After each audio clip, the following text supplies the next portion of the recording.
आबा जरांगे असे म्हणलेत की 1994 ओबीसींना कशाच्या आधारावर आरक्षण दिलं. जरांगीला काय माहित कशावर दिलंय. जरांगीला अक्कल असली पाहिजे, अभ्यास असला पाहिजे, शिक्षण असलं पाहिजे. 1994 मंडल आयोगाच्या शिफारशीनुसार ओबीसींना आरक्षण दिलंय.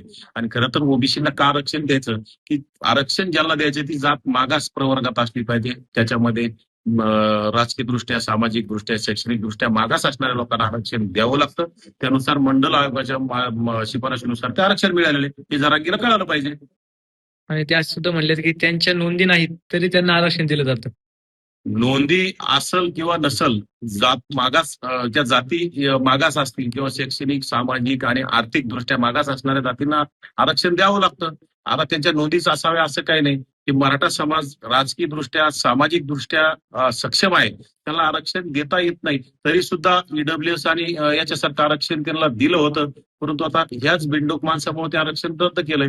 आता त्यांना फक्त आर्थिक दृष्ट्या मागास म्हणून ते आरक्षण दिलंय. परंतु सामाजिक आणि राजकीय दृष्ट्या मागास असणाऱ्याला सर्व प्रतिनिधित्व मिळण्यासाठी मंडल आयोगाने हे आरक्षण दिलेलं आहे. आणि जरांगे म्हणतात की दर 4 वर्षांनी ओबीसींची संख्या 30% वाढते. मग जरांगेला आम्हाला हा प्रश्न विचारायचा आहे की जरांगे प्रत्येक बाईटमध्ये कधी 3 कोटी म्हणतो, कधी 4 कोटी मराठा समाज म्हणतो, कधी 5 कोटी म्हणतो, कधी 7 कोटी म्हणतो.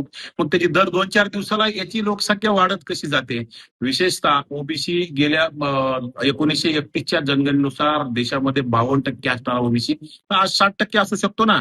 परंतु त्यामुळेच तर मग आम्ही ओबीसीची जातनिहाय जनगणना करावी अशी मागणी करतोय. दूध का दूध, पाणी का पाणी समोर येईल. आणि जरांगे म्हणतात की भुजबळ म्हणतात 60% ओबीसी लोकसंख्या ती कशी जुळते. नक्की 60% आहे ना. 1931च्या जनगणनेनुसार 52% असणारा ओबीसी समाज त्याच्यानंतर वाढलाच असेल ना. म्हणजे यांचीच एकट्याची आहे का. फक्त हम करे सो कायदा जरांगेचं चाललेलं आहे, बाकी काही नाही. अक्कल शून्य आणि बिंडोक असणारा माणूस आहे, बाकी याला काही कळत नाही. आणि ते म्हणतात आम्ही ओबीसीचं आरक्षण घेत नाही, आम्ही आमच्या हक्काचं घेतोय. ओबीसीचं घेत नाही तर कोणाचं घ्यायला. हक्काचं आरक्षण त्यांना ईडब्ल्यूएस सारखं चांगलं आरक्षण दिलं होतं. एससीबीसी मधून सुद्धा त्यांना आरक्षण दिलं होतं.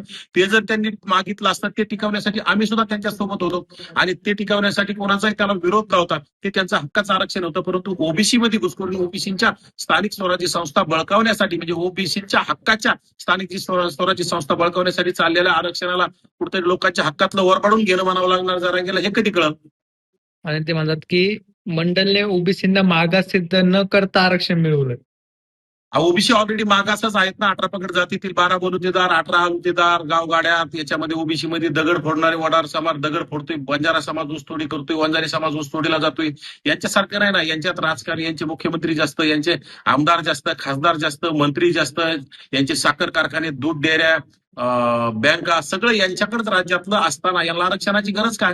राहायला आरक्षण, शिक्षण आणि नोकरीतलं तर ईडब्ल्यूएस आणि एसीबीसी दिलं होतं. परंतु अक्कल शून्य माणसाला ते आरक्षण योग्य वाटलं नाही आणि ओबीसी मध्ये घुसण्याचा सगळं डाव चाललेला आहे.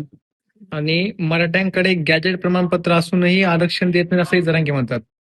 हे बघा, गॅजेट असेल किंवा नाही असेल, जे देता येतं राज्य सरकारला ते त्यांनी दिलं. परंतु ह्या अक्कल शून्य माणसाला राजकारण करायचंय. राजकारणात लोकांना ओबीसीचं राजकारण ओरबडून घेण्यासाठी, काही लोकांना तिथं घुसखोरी करण्यासाठी चाललेला खाटाटोप आहे.